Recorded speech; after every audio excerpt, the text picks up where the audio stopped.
Hi LCHF, എന്തൊക്കെയുണ്ട് വിശേഷം? എല്ലാവർക്കും സുഖമല്ലേ? ഡയറ്റിൽ വന്ന ശേഷം നിങ്ങൾ മസാല ദോശ കഴിച്ചിട്ടില്ലല്ലോ. മസാല ദോശ എന്ന് പറയുമ്പോൾ നിങ്ങൾ കരുതും ഉരുളൻകിഴങ്ങില്ലാതെ എങ്ങനെ തയ്യാറാക്കുമെന്ന്. എന്നാൽ അതിനൊരു വഴി കണ്ടുപിടിച്ചിട്ടുണ്ട്. അതുപോലെ നമുക്ക് ക്രിസ്പി ദോശയും തയ്യാറാക്കാം. അപ്പോൾ എല്ലാ മസാല ദോശ പ്രിയർക്കും പുതിയൊരു റെസിപ്പിയിലേക്ക് സ്വാഗതം. ആദ്യം മസാല തയ്യാറാക്കാം, അതിനുശേഷം ദോശയും. പിന്നെ ആവശ്യമുള്ളത് സവാള ഞാനൊരു 4 സ്പൂൺ എടുത്തിട്ടുണ്ട്, 2 പേർക്കാണ്. പിന്നെ പച്ചമുളക് 2 അരിഞ്ഞെടുത്തിട്ടുണ്ട്, ഇഞ്ചി ചതച്ചത്, വെളുത്തുള്ളി ചതച്ചത്, ഇത് 2 വെളുത്തുള്ളി ഉള്ളൂ, ഇഞ്ചി ചെറിയൊരു കഷ്ണം, പിന്നെ കറിവേപ്പിലയും. പിന്നെ വേണ്ടത് മല്ലിയില, കടുക്, ചെറിയ ജീരകം, വെളിച്ചെണ്ണ, പിന്നെ ആവശ്യത്തിന് ഉപ്പും വേണം. പിന്നെ ബ്രൊക്കോളി തണ്ടാണ്, ഇത് വേവിച്ച് പുഴുങ്ങിയെടുത്ത് ബ്രൊക്കോളി തണ്ടാണ്. ഇത് നന്നായിട്ട് കൈ കൊണ്ടോ അല്ലെങ്കിൽ ഒരു മാഷർ കൊണ്ടോ നന്നായിട്ട് ഉടച്ചെടുക്കണം. നിങ്ങൾ വാങ്ങിക്കുന്ന കോളിഫ്ലവറിൻ്റെ തണ്ടൊന്നും വെറുതെ വെളിയിൽ കളയണ്ട, ഒന്ന് പുഴുങ്ങിയിട്ട് ഫ്രീസറിൽ വെച്ചാൽ മതി. ഒന്ന് പകുതി പുഴുങ്ങി വെച്ചാലും മതി. പിന്നെ നമ്മൾ ആവശ്യത്തിന് വേണ്ടി എടുക്കുമ്പോൾ ബാക്കി പുഴുങ്ങിയെടുക്കാം. നന്നായിട്ട് പൊടിച്ചു കഴിഞ്ഞാൽ ഉരുളൻകിഴങ്ങിൻ്റെ അതേ ടേസ്റ്റാണ്. നമുക്ക് ഉരുളൻകിഴങ്ങിന് പകരം ഉപയോഗിക്കാവുന്ന ഒരു ഇൻഗ്രീഡിയൻ്റാണ് ബ്രൊക്കോളി. പാന് ചൂടായി വരുമ്പം വെളിച്ചെണ്ണ ഒഴിച്ചു കൊടുക്കാം.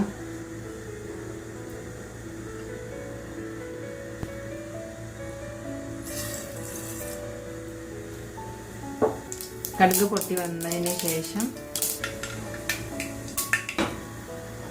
ജീരകം തീ കുറച്ച് വെച്ചിട്ട് വേണം ഇട്ട് കൊടുക്കാൻ, പെട്ടെന്ന് കരിഞ്ഞു പോകും.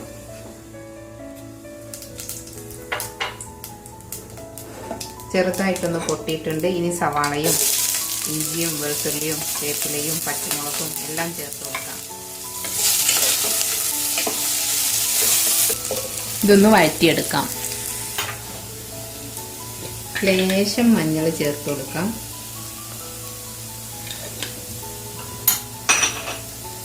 ഒന്ന് റോസ്റ്റ് ചെയ്യാം.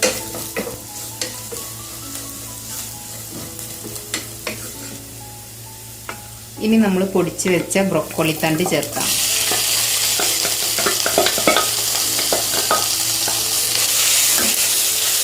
നന്നായിട്ട് മിക്സ് ചെയ്യാം.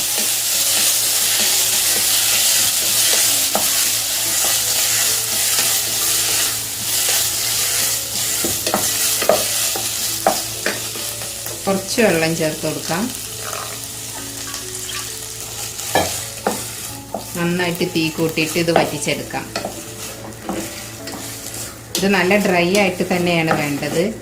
ഈ സ്പൈസസ് ഇതിലിട്ട ജീരകം, എരിവ് എല്ലാം ഇതിൽ ബ്രൊക്കോളിയിലേക്ക് പിടിക്കാൻ വേണ്ടിയിട്ടാണ് കുറച്ച് വെള്ളം ചേർത്തത്.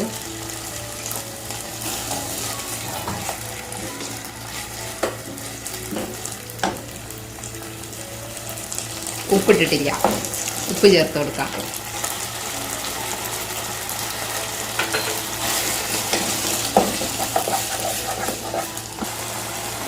പകുതി മല്ലിയില ചേർക്കാം.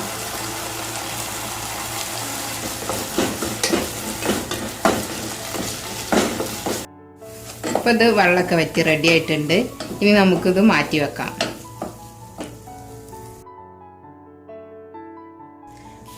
കുറച്ച് മോസറല്ല ചീസും ബദാമും എടുത്തിട്ടുണ്ട്. ഇതുകൊണ്ട് നമുക്കൊരു മസാല ദോശയ്ക്ക് വേണ്ടി ഒരു ദോശ തയ്യാറാക്കാം. ആദ്യം ഞാൻ ഈ ബദാം ഒന്ന് അരച്ചെടുക്കുന്നുണ്ട്.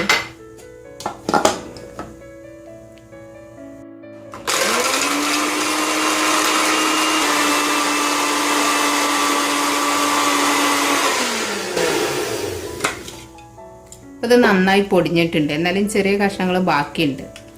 ഇത് നിങ്ങൾക്ക് അരിച്ചെടുത്തതിന് ശേഷം വെള്ളവും മോസറല്ല ചീസും കൂട്ടി മാവാക്കിയെടുക്കാം. അല്ലെങ്കിൽ കുറച്ച് വെള്ളം ഒഴിച്ചിട്ട് അരച്ചെടുക്കാം. ഞാനിവിടെ അരച്ചെടുക്കുകയാണ്.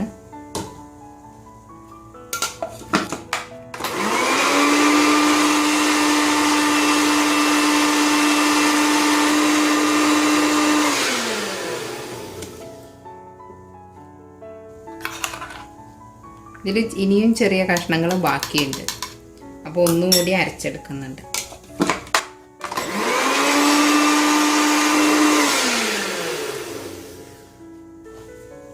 ഇനി നമുക്കിതൊരു മിക്സിംഗ് ബൗളിലേക്ക് ഒഴിക്കാം. ചെറിയ കഷ്ണങ്ങളുണ്ടെങ്കിൽ കുഴപ്പമില്ല, നമ്മൾ ദോശ തിന്നുമ്പോൾ ഒന്ന് കടിക്കുന്നുള്ളൂ. നിങ്ങളുടെ മിക്സറിൻ്റെ പെർഫോമൻസ് അനുസരിച്ച് ഇത് നന്നായിട്ട് അരഞ്ഞു കിട്ടും.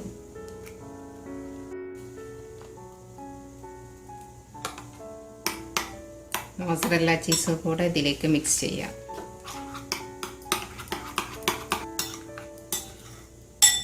ഇതിലേക്ക് ഞാൻ തേങ്ങാപ്പാലൊന്നും എടുത്തിട്ടില്ല, ബദവും മോസറല്ല ചീസും മാത്രമേ ഉള്ളൂ.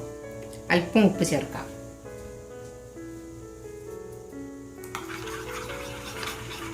നന്നായിട്ട് മിക്സ് ചെയ്യാം. ഇനി ദോശ റെഡിയാക്കാം. പാൻ ചൂടായി വരുമ്പം ലേശം വെളിച്ചെണ്ണ ഒഴിച്ചു കൊടുക്കുന്നുണ്ട്. ഒന്ന് സ്പ്രെഡ് ചെയ്യാം.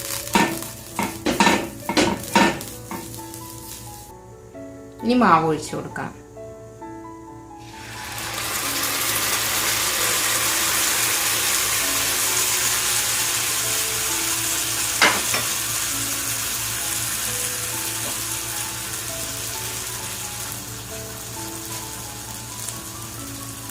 ചെറു തീയിൽ വെച്ച് ഇത് ക്രിസ്പിയായി വരുന്നത് വരെ കാത്തു നിൽക്കാം. ബബിൾസ് ഇങ്ങനെ വന്നുകൊണ്ടിരിക്കുന്നുണ്ട്. ഇനി ഇതിങ്ങനെ പതുക്കെ അമരും. ബബിൾസൊക്കെ നിന്നിട്ട് സൈഡൊക്കെ ക്രിസ്പിയായി വരും. അപ്പം ക്ഷമയോടെ കാത്തു നിൽക്കുക. ബബിൾസൊക്കെ ഒന്ന് അമർന്ന് സൈഡൊക്കെ ഒന്ന് ഗോൾഡനായി വരുന്നുണ്ട്. ഇതിൻ്റെ മുകളിൽ തന്നെ നല്ല എണ്ണമയം കാണുന്നുണ്ട്. ഈ ചെറിയ ചെറിയ ഹോൾസിലൊക്കെ നന്നായിട്ട് എണ്ണമയം കാണുന്നുണ്ട്. അതുകൊണ്ട് ഇനി കൂടുതൽ നെയ്യ് ഇപ്പം ചേർക്കണമെന്നില്ല. ഇനി ആ ഒരു ഫ്ലേവർ കിട്ടാൻ വേണ്ടി കുറച്ച് ചേർത്ത് കൊടുക്കാം.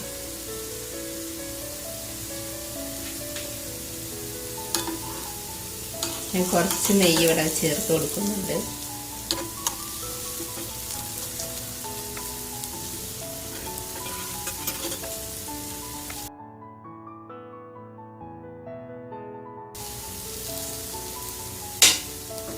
ഇനി നമുക്ക് ഫ്ലെയിം ഓഫ് ചെയ്യാം. അടിവശം എല്ലാം നല്ല മുരിഞ്ഞ് വന്നിട്ടുണ്ട്.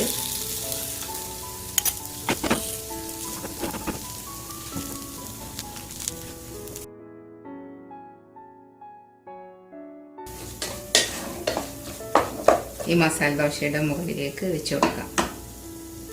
മസാല വെച്ച് കൊടുക്കാം.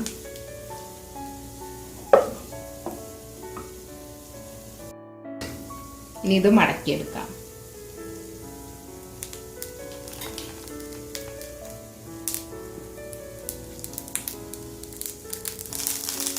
ക്രിസ്പി മസാല ദോശ ഇവിടെ റെഡി ആയിട്ടുണ്ട്. ഇനി നമുക്കൊരു സെർവിങ് പ്ലേറ്റിലേക്ക് മാറ്റാം.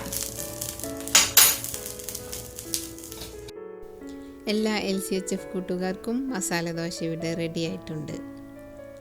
സാധാരണ അരിമാവിനും ഉഴുന്നിനും പകരം നമുക്കിവിടെ ഈസിയായി മോസറല്ല ചീസും ബദാം പൊടിയും വെച്ച് ദോശ തയ്യാറാക്കാം. അതുപോലെ ബ്രോക്കോളിയും മസാലയും പിന്നെ ചുവന്ന ചട്നിയും വെളുത്ത ചട്നിയും ഇതിലേക്ക് ഉപയോഗിക്കാം. ഞാനിവിടെ ചുവന്ന തക്കാളി ചട്നിയാണ് എടുത്തിട്ടുള്ളത്. നല്ല ടേസ്റ്റി ആയിട്ട് തന്നെ ഒരു മസാല ദോശ കഴിക്കുന്ന ഫീലിൽ ഇത് കഴിക്കാനായി. നിങ്ങൾക്ക് ബ്രോക്കോളിക്ക് പകരം വെളുത്ത മുള്ളങ്കിയോ റോസ് മുള്ളങ്കിയോ ഇതുപോലെ മസാല തയ്യാറാക്കാൻ ഉപയോഗിക്കാം കേട്ടോ. എന്തായാലും എല്ലാ LCHF മസാല ദോശ പ്രിയർക്കും ഈ റെസിപ്പി ഇഷ്ടമായിട്ടുണ്ടാകും എന്ന് കരുതുന്നു. ഇനി നിങ്ങളുടെ ശ്രദ്ധയിലേക്കായി ഞാനൊരു കാര്യം ഉണർത്തട്ടെ. ചീസ് വാങ്ങിക്കുമ്പോൾ നമുക്ക് തെറ്റ് പറ്റാനുള്ള സാധ്യത വളരെ ഏറെയാണ്. കാരണം എന്തെന്നാൽ മോസറല്ല ചീസിൽ പലതിലും വെജിറ്റബിൾ ഓയിലുണ്ട്. ഇപ്പോൾ നിങ്ങൾ കാണുന്ന ഇതിൽ വെജിറ്റബിൾ ഓയിലുള്ള ഒരു ബ്രാൻഡാണ്. എന്നാൽ ശ്രദ്ധിച്ച് വാങ്ങിയാൽ വെജിറ്റബിൾ ഓയിൽ ഇല്ലാത്തതും നമുക്ക് കിട്ടാനുണ്ട്. ഉദാഹരണമായി അൽമറായിൻ്റെ മോസറല്ല ചീസ്, ഇതിനകത്ത് വെജിറ്റബിൾ ഓയിൽ കണ്ടില്ല. ഞങ്ങൾ ഇൻഗ്രീഡിയൻസൊക്കെ ശരിക്കും പരിശോധിച്ചു. വെജിറ്റബിൾ ഓയിലോ ഷുഗറോ ഒന്നും ആഡ് ചെയ്തിട്ടില്ല. അതുപോലെ നാദക്കിൻ്റെതും കിട്ടാനുണ്ട്, വെജിറ്റബിൾ ഓയിലൊന്നും ഇല്ലാത്ത നല്ലൊരു ബ്രാൻഡ്. പിന്നെ ചെഡാർ വാങ്ങുമ്പോഴും നിങ്ങൾ ഇൻഗ്രീഡിയൻസും ന്യൂട്രിയൻസും സൂക്ഷിക്കണം. അതിലും പാം ഓയിൽ, വെജിറ്റബിൾ ഓയിൽ, കോൺ ഓയിൽ അങ്ങനെ നമുക്ക് അലൗഡ് അല്ലാത്ത എന്തെങ്കിലും ഓയിലുണ്ടോ എന്ന് നിങ്ങൾ നോക്കണം.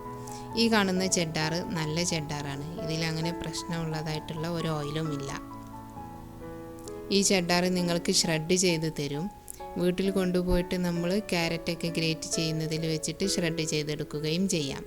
അപ്പോൾ ഞാൻ പറഞ്ഞു വന്ന കൂട്ടത്തിൽ നിങ്ങളോട് ഇക്കാര്യം കൂടി ഉണർത്തിയതാണ്. അപ്പോൾ എല്ലാ കൂട്ടുകാർക്കും ഈ മസാല ദോശ റെസിപ്പി ഇഷ്ടമായെന്ന് കരുതുന്നു. അടുത്ത വീഡിയോയിൽ വീണ്ടും കാണാം.